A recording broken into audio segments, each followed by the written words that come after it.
Hey friends, Radhe Radhe. Welcome back to our channel that is Gyani politics. आज हम discuss करेंगे natural right से related हमारी कुछ इंपॉर्टेंट थ्योरीज। तो बेसिकली हमारी 5 इंपॉर्टेंट थ्योरीज हैं।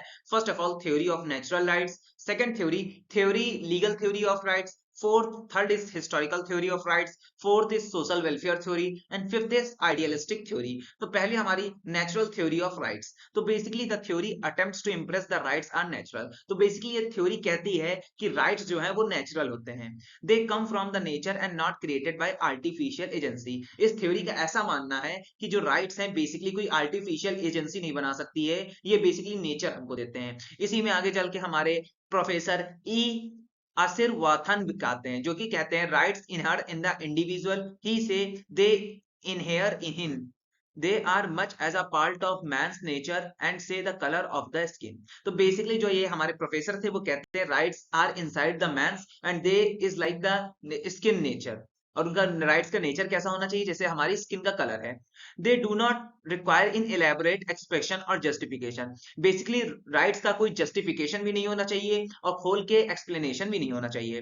The theory of natural rights was very popular in 17 and 18 century. तो जो हमारी थ्योरी ऑफ नेचुरल राइट्स आई है वो बहुत पॉपुलर हुई है 17 और 18 सेंचुरीज में। John Locke and Thomas have also stress on this theories. तो दोस्तों अब हम डिस्कस करने जा रहे हैं नेचुरल थ्योरी ऑफ राइट्स के क्रिटिक्स के बारे में। तो फर्स्ट ऑफ ऑल ये कहते हैं they maintain that the nature man is a social animal and has been living in the society. तो बेसिकली ये थ्योरी कहती है कि जो मैन है बेसिकली एक सोशल एनिमल है और वो स्टार्टिंग से सोसाइटी के अंदर लिव कर रहा है। अगर हम इस चीज को प्रायोरिटी पे रखें तो हम ह्यूमन लाइफ से बढ़कर स्टेट की प्रेफरेंस है। लेकिन अगर हम ऐसा देखिए तो बहुत सारे स्कॉलर जैसे कि हॉब्स, लॉकी और रसियंस की बात गलत हो जाती है।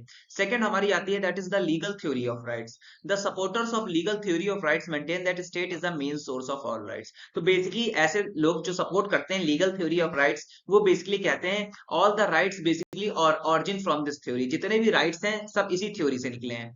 There is no rights which inhere in man nor have they gifted by nature. और ऐसे कोई राइट्स नहीं है जो नेचर के द्वारा निकले हैं। बेसिकली ये अपोजिट है नेचर थ्योरी ऑफ राइट्स की। On this contrary they are created and maintain by state. जो राइट्स निकले इनको, जो स्टेट का काम है इनको मेंटेन करना, इनको क्रिएट करना। The membership of state brings right to man. और बेसिकली स्टेट के पास पावर है कि वो मैंस को राइट प्रोवाइड करे। राइट इमर्ज होते हैं state and maintain by the state. अब इसके क्रिटिक्स क्या है, इसके पॉइंट में मेंशन है। First, if a state does not have democratic form of government fails due to the attention of claim of rights। तो बेसिकली अगर किसी भी कहीं भी नेशन में डेमोक्रेटिक फॉर्म ऑफ गवर्नमेंट नहीं है तो वहां पे ये फंडामेंटल प्रकार के राइट्स नहीं मेंटेन कर पाएंगी। It does not means that the right lose the status of rights।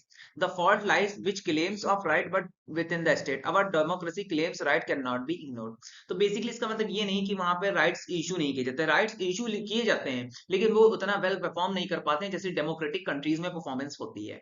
Second आते हैं इसी के क्रिटिक्स में, human rights are generally based on religion, justice, customs, tradition, therefore they are not dependent upon the mercy of state. तो basically humans के जो rights होते हैं वो किससे रिलेटेड होते हैं, हमारे रिलीजियस वेलफेयर से, जस्टिस से, कस्टम से, ट्रेडिशन से। तो बेसिकली ये किसी भी हद पे मर्सी ऑफ द स्टेट पे डिपेंड नहीं है। The state fail to recognise these rights, they are recognised by society. अगर ये राइट्स को मेंटेन नहीं कर पाता है स्टेट तो इन राइट्स को मेंटेन करेगी सोसाइटी। नेक्स्ट आती है हिस्टोरिकल थ्योरी ऑफ राइट्स। तो बेसिकली जो हमारी हिस्टोरिकल थ्योरी ऑफ राइट्स है impresses upon us that the rights are the outcome of historical value. Historical theory कहती है राइट्स बेसिकली हिस्टोरिकल इवोल्यूशन के थ्रू आए हैं। Rights have the origin in custom and usages which ones from practical social utility. तो basically rights का origin होता है रीति रिवाजों से और ये सोशल प्रैक्टिकल वर्क में बहुत ही उपयोगी हैं।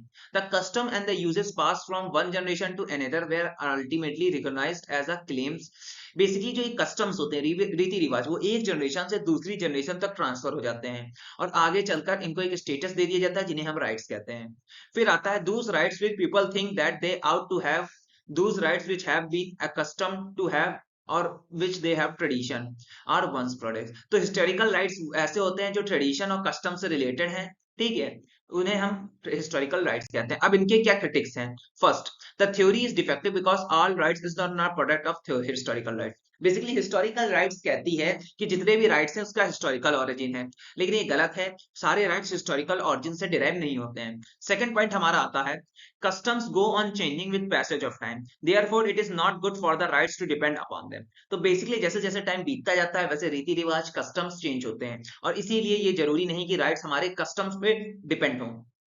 Third point, that is, all product of history and custom cannot be regarded as a right or continue as right. जितने भी history और custom के product हैं वो regard नहीं उनके basis पे rights नहीं form करने चाहिए.